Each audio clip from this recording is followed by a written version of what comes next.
السلام علیکم ورحمۃ اللہ وبرکاتہ۔ اللہم صلی علی سیدنا محمد وعلی آل سیدنا محمد وبارک وسلم افضل صلواتک بعدد معلوماتک وبارک وسلم وسلم علیہ۔ برادران اسلام، اتنے وظائف، عملیات بتانے کے باوجود، سکھانے کے باوجود، اجازت دینے کے باوجود، خانقاہ میں بھی، واٹس ایپ پر بھی، ویڈیو کے ذریعے میں بھی، محافل اور مجالس میں بھی، اب اگر پھر بھی کوئی آدمی مطمئن نہ ہو اور وہ رونا دھونا سے کام لے رہے ہو اور وہ پھر بھی کہتے ہیں جی کہ میرا گھر یا میں عصیب میں ہوں، سحر زدہ ہوں، جنات تنگ کرتے ہیں، یہ کرتے ہیں، وہ کرتے ہیں، اور اس کو پھر بھی آرام نہیں آ رہا ہو، تو یہ ان کی ایمان کی کمزوری ہے۔ اور دوسری بات یہ ہے کہ نام نہاد عاملین کے پاس جانا اور ان سے حساب کروانا اور جھوٹے لوگوں کی باتوں پہ، جھوٹے لوگوں کی جھوٹی باتوں پر ایمان رکھنا، یہ گمراہی ہے۔ کہ جی پلانے نے کہا کہ آپ پہ جادو ہوا ہے، پلانے نے کہا آپ پہ سحر ہے، پلانے نے کہا اوہو آپ کی بابی نے آپ پر کچھ کیا ہے۔ یہ باتیں آپ کو کفر تک پہنچاتی ہے۔ میں نے فضائل بھی، فوائد بھی، خواص بھی، تعویذات اور نقشوں کے مقابلے میں نامحید جو سٹیم کر کے آپ لوگوں کو تعویذات دیتے، ان کے مقابلے میں آپ لوگوں کو منزل بتایا تھا۔ 33 آیات ہے، آیات قرآنیہ اور دعاؤں پر مشتمل ہے، جو زیادہ مفید اور مؤثر ہے۔ سینکڑوں لوگوں کو ہم دم کر رہے ہیں، اللہ تعالیٰ اس کو نجات دیتا ہے۔ آپ کو نہیں ہو رہا تو یہ جو ڈپریشن، انزائٹی، خوف، بے چینی، گھبراہٹ، یہ آپ کی ایمان کی کمزوری ہے۔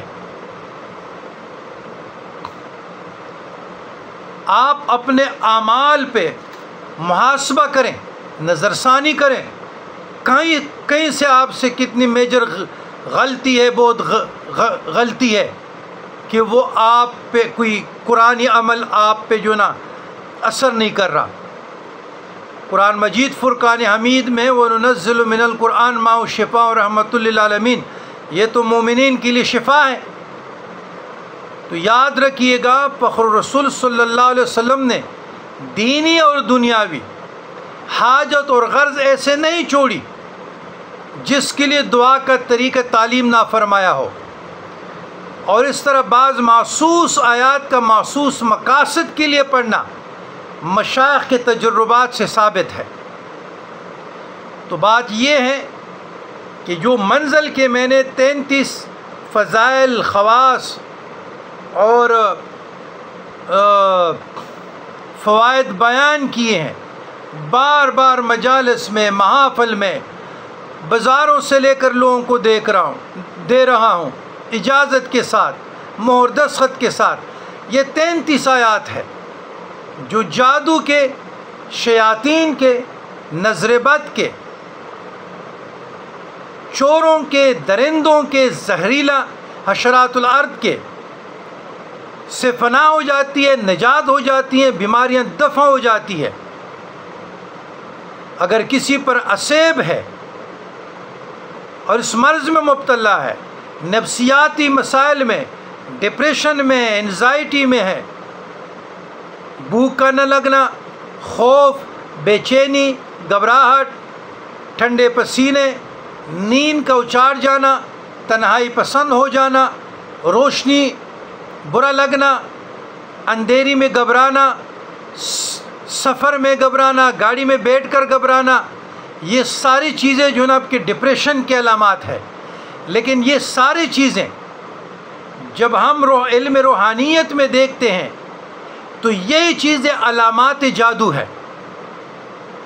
یہ چیزیں ڈاکٹری لائن میں ڈپریشن ہے، آپ کے معدے کے امراض سے تعلق رکھتے ہیں، لیکن اس کے فضائل، فوائد، خواص جو ہم اس کا علاج کرتے ہیں، پھر ہم منزل سے اس کا علاج کرتے ہیں، اسیب کا، سحر کا، جادو کا، نظر بد کا، درندے جانوروں سے پناہ کا، چوروں سے نجات کا۔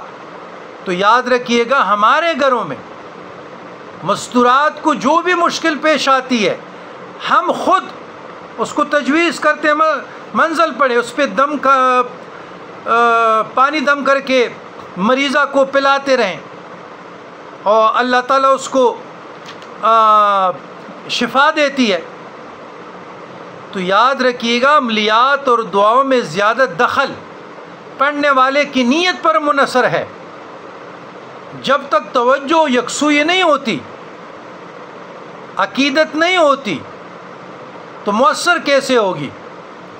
تو یاد رکھیے گا اپنے مشائخ کے ساتھ، اپنے پیرخانے کے ساتھ، اپنے استانے کے ساتھ مخلص رہو، اور اپنے مشائخ کے دل میں جو شیطان آپ لوگوں کو وسوسے لاتے ہیں، جو نفسانی وسوسے آتے ہیں اور آپ کو اپنے شیخ سے دور رکھتے ہیں، تو یہ آپ کو گمراہی کی طرف شیطان اور نفس دھکیل رہے ہیں۔